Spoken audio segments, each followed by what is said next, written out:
How can you make a restaurant quality dish in 30 minutes? I'm going to show you one of my favorite Italian recipes that will make you look like a rock star in the kitchen. I'm Christina from It Is a Keeper. I share tried and true recipes that anyone can make. I believe if you can read, you can cook. Welcome to my kitchen. Today, I'm showing you how to make veal saltimbocca. This flavorful recipe is fancy enough for company, but easy enough for a weeknight. Now, while this video is sponsored by Veal Discover Delicious, funded by Beef Farmers and Ranchers, you know I only share products and ingredients that I use and absolutely love. Now, be sure to grab the full printable recipe in the video description below. So let's get started with our veal saltimbocca. So the first thing we need to do is prep our veal. Here I have some beautiful veal scallopini cutlets. These cutlets are super duper thin. I'm going to show you just how thin they are. Super thin. If you can find them this thin, that's great. Can't, you'll just need to put them inside of a zip top bag and then use a meat mallet on the flat side and pound them into a nice thin cutlet so that they cook up nice and quick. So you're looking for super duper thin veal. So like I said, mine came prepared like this, which is great. So I'm gonna slide this over, bring this back. First thing we need to do is season everything. So I have my all-purpose seasoning blend here, and I'm just going to make sure all the veal is seasoned on both sides because we want lots of flavor in there.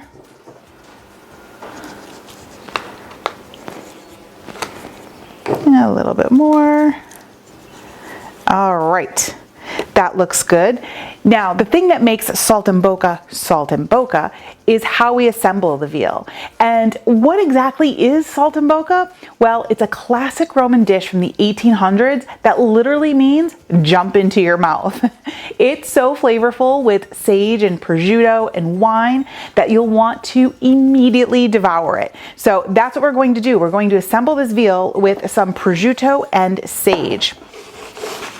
So we're going to take each cutlet that's been seasoned and we're going to put a layer of prosciutto, nice and thinly sliced. I'm just going to wrap that little tail there.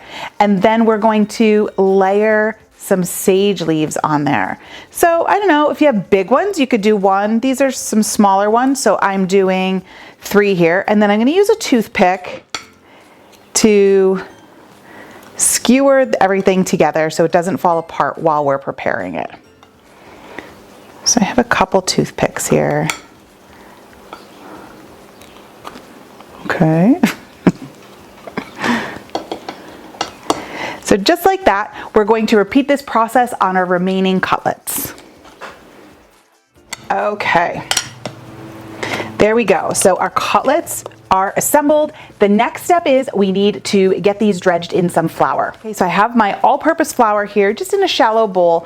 I'm going to season this as well, because remember, when we season everything as we cook along, our food will have so much more flavor. So I'm just going to pick up each cutlet and gently place it in the flour. We don't want a thick coating. We're not breading it. We just want to have that flour provide a protective layer on the veal so that it doesn't, the heat doesn't affect it too much and dry it out. All right, in it goes. I'm just knocking off any extra flour from the edges. Okay, this is looking great. Like I said, we just want a nice thin coating. Now I need to clean up my flour paws here, and then we are going to get a skillet nice and hot with some olive oil in it.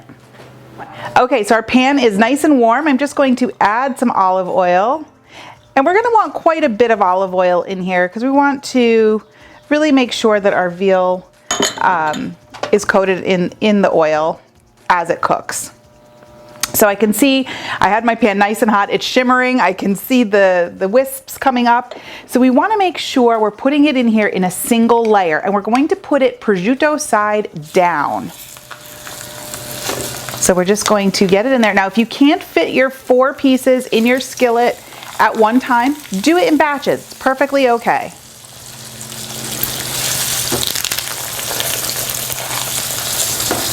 And because these cutlets are so thin, they are not going to take long at all. That is the great thing about this recipe. Oh, it already smells great. That sage leaf hitting the hot skillet.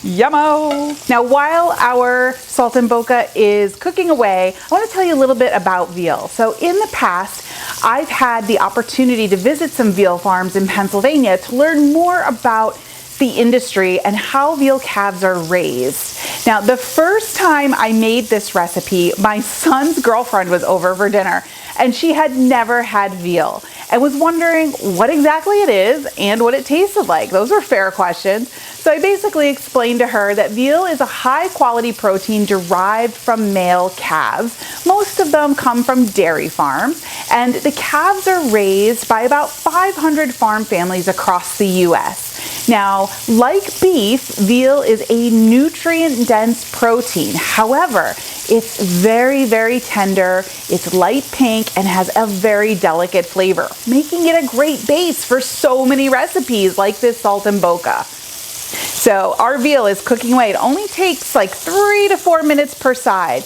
and it will let you know when it's ready to flip. It'll release itself from the pan, so if it's sticking at all, it's not ready to flip. So this one just needs a minute. Yeah, they need about a minute more.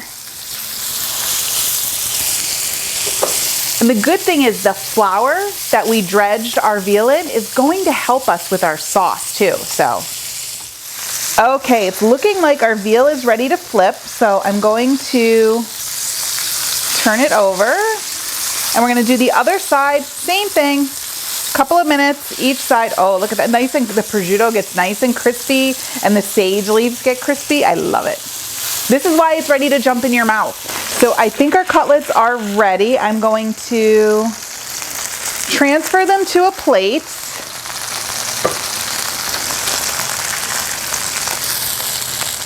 And all this stuff that's left in the pan, all these bits, we're leaving them there. That's the good stuff. Okay, so while our pan is nice and hot, I'm going to add some shallots. And we're gonna let these cook up a little bit, soften just a little bit. They'll just need a minute or two. They'll start releasing their aroma. And I'm kind of working up these brown bits as I'm going. And they're gonna get nice and translucent. And that's what we're looking for. All right, these are looking good. So to this, we're going to add just a few cloves of minced garlic.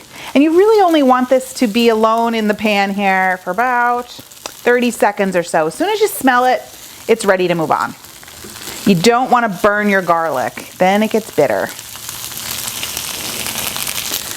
Okay, so to this, we're going to add some white wine, and this is going to start lifting up those browned bits from the bottom.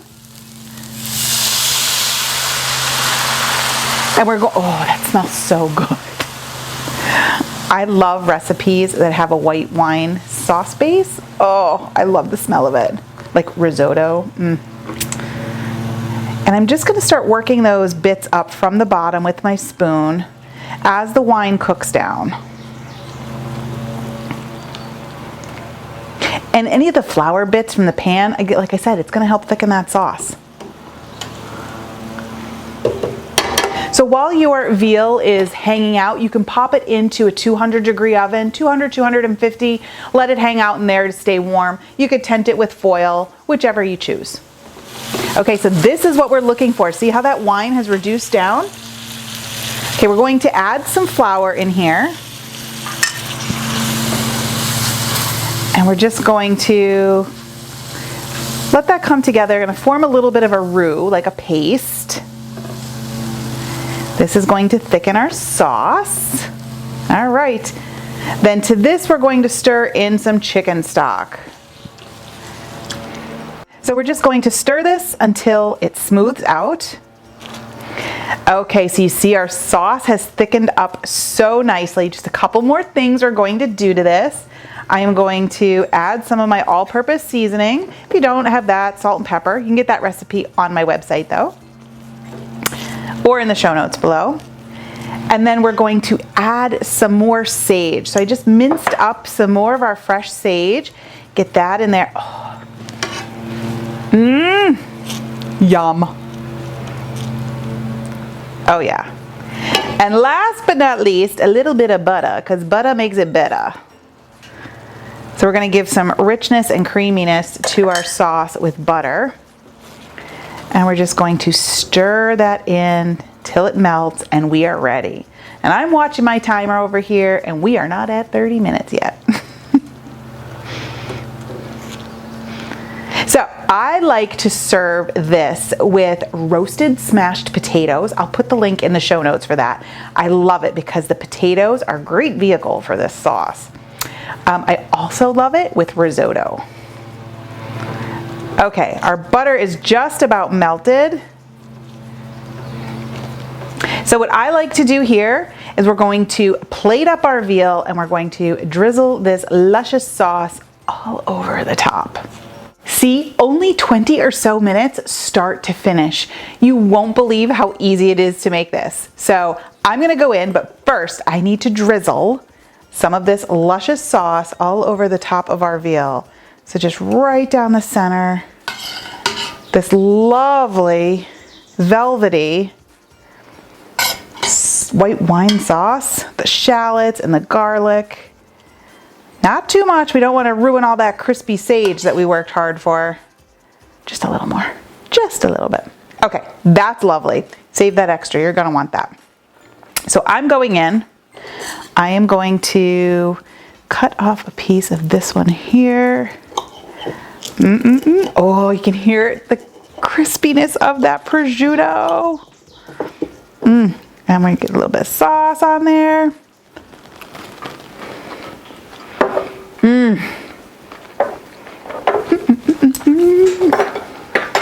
This is so flavorful. So crispy. It's got that saltiness from the prosciutto and that warmness from the sage and that brightness from the sauce. You guys, this veal saltimbocca is definitely a keeper. I think you'll love it. So many great restaurant-inspired recipes out there. I have an incredibly easy recipe for chicken marsala you can make in under 30 minutes. You won't want to miss it. You can check it out here. I'll see you over there.